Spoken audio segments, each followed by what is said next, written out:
Mura buka ato ang pamorning karon dol. Sibad. Sa Tagalog pa 3 piraso. Sibad.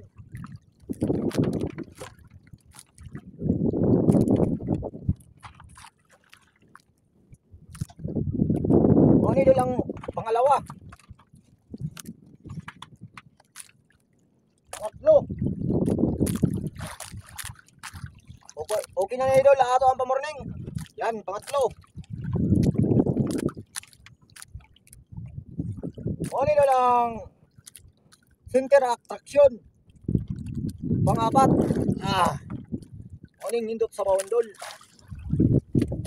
Ay, salamat. O ganin na dol yung palagi ang tao basta mag-antos lang anang maningkamot ba. Iya jud ta. Dili lang sige tag ampo naway atong gibuhat. Ampo dala paningkamot ka ikaw para hatagag grasya. Yung paampo dala